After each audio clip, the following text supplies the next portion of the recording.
ए भोले बाबा टूटे ना मजनुआ से नाता चढ़ाइब बेल पाता नुहु। नमस्ते प्रणाम, हम गीतकार दुर्गेश बेदर्दी और आज बहुत ही ब्रांड गाना लिखले बनी आप सब गाए खातिर। बड़े भैया खेसारी लाल यादव गाना गौले बड़न कि ये बाबा हो टूटे ना मजनुआ से नाता चढ़ाए बेल पाता, जौन 2024 में अभी फिलहाल आइल बाबे बोलबम वाला गाना है। वही खेसारी भैया के धुन पर हम गाना लिखले बानी, सैड सॉन्ग हम लिखले बानी।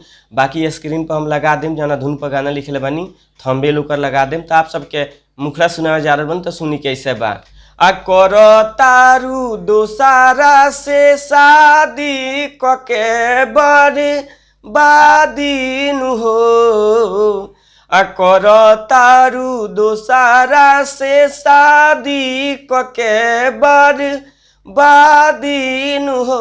ए गोरी हो तोड़ तारू हमारा से नाता, सोच के दिल पगलाता नु हो। ए गोरी हो तोड़ तारू हमारा से नाता, सोच के दिल पगलाता नु हो।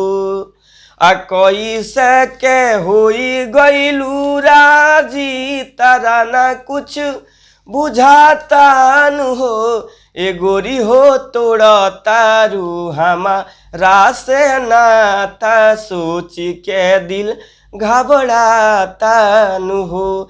ए गोरी हो तोड़ तारू हमारा से नाता, सोच के दिल घबराता नु हो। तैरला मुखड़ा। अब आप सबके अंतरा सुना जा रहा, तो अंतरा सुनी कैसे बा। आ कवन कमी पवलू तू हमारा हो प्यार में, नइखे धोखे बज के हु तारा लेखा संसार में हो। कवन कमी पवलू तू हमारा हो प्यार में, नइखे धोखे बज के हु तारा लेखा संसार में। अताहार मनो आगाराता ने मोरी दुखाता नु हो। ए गोरी हो तोड़ तारू हमारा से नाता, सोच के दिल घबराता नु हो। ए गोरी हो तोड़ तारू हमारा से नाता, सोच के दिल घबराता नु हो। तो ये रहा पहला अंतरा। और लास्ट अंतरा खातिर हम हर वीडियो में बतावनी भैया कि आप सब हमारा नंबर पर कांटेक्ट कर सकतनी। हमारा मोबाइल नंबर बा 99 34 52 99 12, यानी 99 345 29 912 हमारा मोबाइल नंबर है। जे भी कलाकार के गाना गावे के बाद बोल दी कि भैया ये हमारा गाना पसंद बा, तो व्हाट्सअप के माध्यम से हम लिख के आप सबके व्हाट्सअप पर भेज देम, ठीक बा। ओकरा बाद जे नया म्यूजिक बनवाना चाहता था, हमारे यहाँ नया म्यूजिक भी बनेला। और पर्सनली में जे गाना लिखावे चाहता था, पर्सनली में गाना लिखावे खातिर पैसा लगेला।